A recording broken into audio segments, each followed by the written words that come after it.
La dignité inattaquable. Le ciel à l'extérieur du hublot de l'avion était un chef-d'œuvre. Ses teintes orange et violettes étaient un spectacle du soleil couchant. À l'intérieur de la cabine de première classe, un bourdonnement silencieux emplissait l'air. Le docteur Harris Thorne s'accorda une profonde respiration, un moment de pure tranquillité. Ce siège luxueux était plus qu'un simple luxe, c'était un témoignage. Il représentait un long voyage depuis un petit appartement où elle étudiait à la lueur d'une bougie. Il symbolisait la victoire sur d'innombrables obstacles. Elle avait fondé une entreprise de biotechnologie révolutionnaire.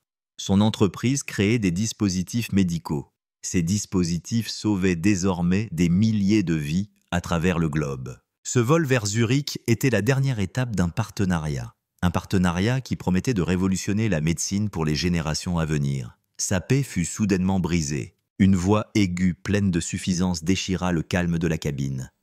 La voix déclara qu'il devait y avoir une erreur. Harris ouvrit les yeux.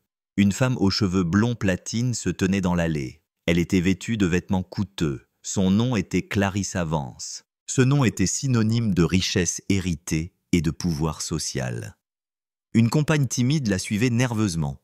Le regard acéré de Clarissa balaya la cabine. Il se posa sur Harris. Le regard était un mélange de surprise et de dédain manifeste. Clarissa s'adressa directement à un jeune agent de bord nommé Ben. Elle l'informa que sa place était la 1A. Elle s'asseyait toujours à la place 1A. Elle fit un vague geste en direction d'Harris.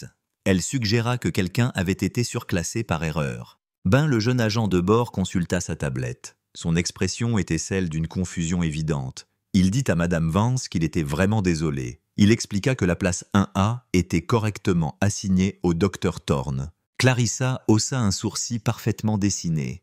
Elle se tourna vers Harris comme si elle la voyait vraiment pour la première fois. Elle répéta le mot « docteur » avec un ton de légère moquerie. Elle était certaine que le docteur ne verrait pas d'inconvénient à changer de siège. Après tout, Clarissa était un membre de niveau diamant. Elle expliqua que son statut prioritaire était évident et devait être respecté. Harry croisa directement le regard de Clarissa. Sa voix était calme, mais elle portait la force inflexible de l'acier. Elle répondit qu'elle était parfaitement à l'aise là où elle était. Elle ajouta qu'elle avait réservé ce siège spécifique pour une raison très importante. Une tension palpable s'installa dans la cabine. Les autres passagers feignirent de ne pas remarquer. Leur curiosité, cependant, ressemblait à un poids physique dans l'air. Ben était clairement dépassé par l'aura puissante de Clarissa. Il se tourna vers Harris. Sa voix était suppliante. Il demanda au docteur si elle pouvait envisager de se déplacer vers le siège 2C. C'était toujours un siège de première classe. Il voulait juste résoudre la situation pacifiquement. Harris répéta ces mots « résoudre la situation ». Sa voix resta douce, mais elle portait un poids profond. Ce poids fit reculer le jeune agent de bord. Elle dit au jeune homme que le problème à résoudre n'était pas son siège.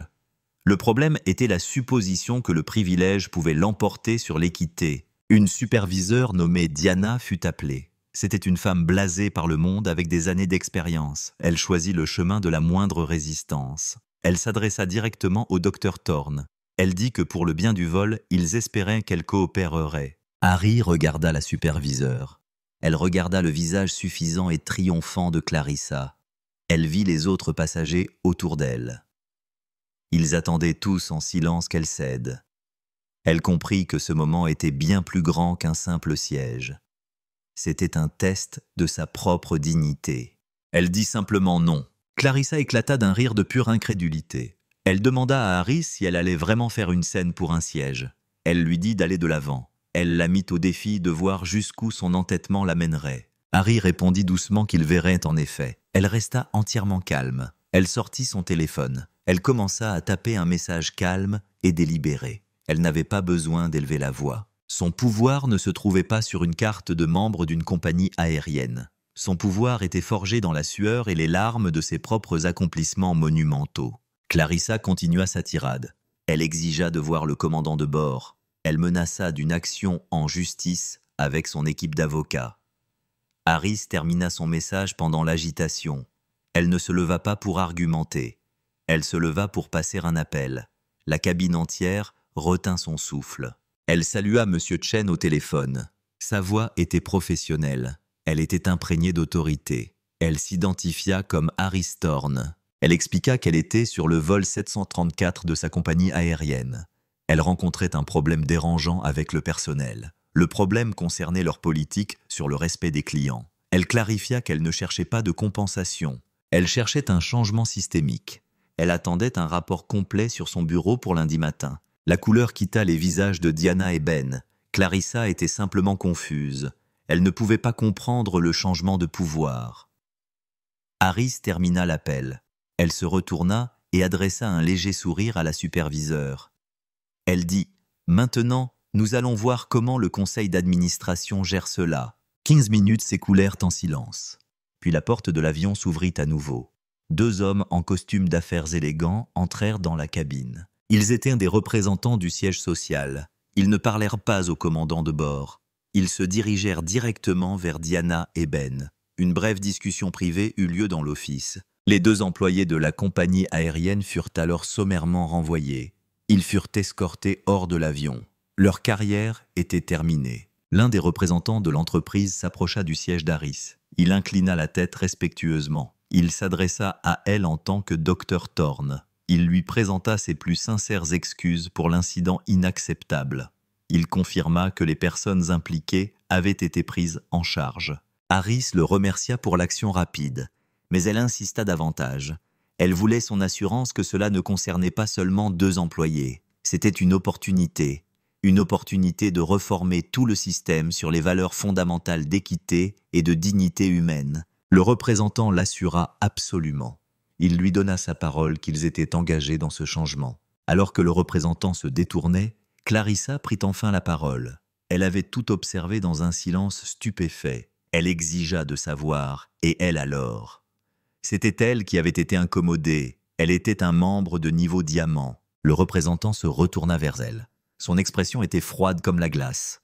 Il informa Madame Vance que son comportement avait été documenté. Son statut de membre ne lui donnait pas le droit de manquer de respect aux autres passagers. Il ne lui permettait pas de perturber un vol. Il déclara que la compagnie aérienne avait décidé de révoquer de manière permanente son statut de niveau diamant. Et maintenant la sécurité allait l'escorter hors de l'avion. Un silence profond s'abattit sur la cabine. Clarissa, la femme qui croyait que le monde tournait autour d'elle, fut emmenée dans une disgrâce totale. L'avion décolla enfin. Il s'éleva dans le ciel nocturne sombre.